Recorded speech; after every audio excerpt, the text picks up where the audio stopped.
nós temos percebido claramente que algumas disciplinas fazem muita diferença na vida do jovem, no interesse dele pela escola. Então, o exemplo disso é trabalhar o projeto de vida desse menino, dessa menina, logo no 6º ano. Não o que ele vai ser no futuro, mas o que ele gosta hoje, o que faz diferença para ele, o que dá sentido para ele na escola.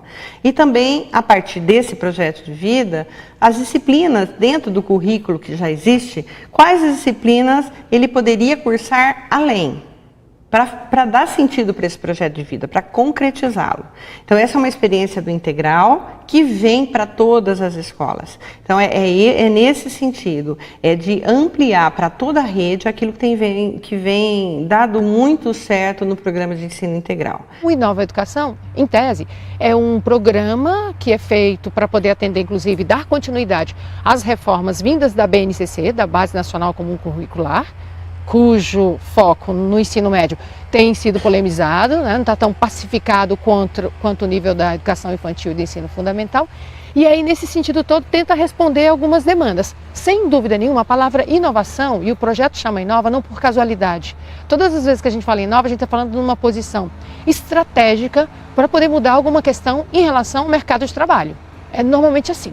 Então, inovar não é criar alguma coisa nova, é arranjar aquilo que a gente tem para fazer algo inovador. Novo é uma coisa, inovador é outro. Então, o projeto ele tem alguma coisa de inovador e quase nada de novo, só para a gente poder ter uma ideia. Então, significa que eu tenho um foco muito mais voltado para as questões mercadológicas, em tese, do que especificamente para aquelas demandas todas que nós poderíamos ter construído coletivamente. Nós observamos que esse projeto do governo, ele tem muito mais intenção midiática, de propaganda do governo, do que necessariamente a busca da melhoria da educação. Então, é apresentar para a sociedade de que 15 minutos a mais na escola é a solução para os problemas da educação que a gente tem atualmente.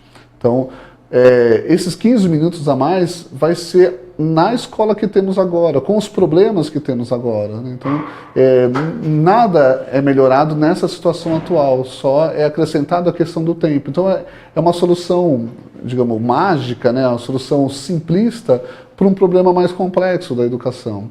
Para além disso, o projeto reduz o tempo das disciplinas clássicas, que justamente são as disciplinas que são cobradas nos vestibulares, as disciplinas que vai possibilitar que os alunos de uma escola pública possam, por exemplo, acessar um ensino superior. E isso tem um prejuízo. Você está falando de disciplinas que vão perder, na soma, uma grande quantidade de tempo, São 5 minutos de uma aula, mas as aulas vão se somando e isso vai dar um tempo maior. E isso representa também algum prejuízo para o aluno. Nós vamos ter um investimento financeiro, recursos, do ponto de vista da tecnologia. Então, o Wi-Fi para as escolas, a questão dos equipamentos para a escola, notebooks, possibilidades para que as aulas de tecnologia ou com a tecnologia sejam mais viabilizadas. A questão do horário, que é diferente para a vida dos alunos, é que eles terão 15 minutos a mais de aula por dia. Então, nossas aulas de 50 minutos passam a ter 45, então essas 6 aulas de 50 viram 7 de 45 minutos, com acréscimo de 15 minutos no final. Então, são professores de português, de matemática, de história, os mesmos professores que terão na sua carga horária, na sua composição, constituição de jornada, a possibilidade de trabalhar as novas disciplinas, eletivas, projeto de vida e tecnologia. A questão do espaço físico é o da sala de aula, não há necessidade de nenhum espaço físico diferente ou apropriado, mesmo porque a tecnologia, ela também não pode ficar vinculada a um espaço de laboratório de informática. Então, um notebook, por exemplo, na sala de aula com Wi-Fi, faz um trabalho bastante eficiente, mesmo os celulares. Então, as escolas terão, além da formação da equipe de recursos humanos, um investimento em material de tecnologia, inclusive em robótica. Porque dentro da tecnologia, além de mídias e cultura e cidadania digital, um dos eixos é a robótica e, para isso, equipamentos. E isso já está sendo providenciado a todas as escolas pela Secretaria de Estado de Educação. Esta parte que o governo diz que vai acrescentar, ela não é uma demanda necessariamente dos estudantes. Não é algo que vem e que foi consultado a comunidade, que foi construído todo um processo. Então, chega de maneira estranha dentro do ambiente escolar.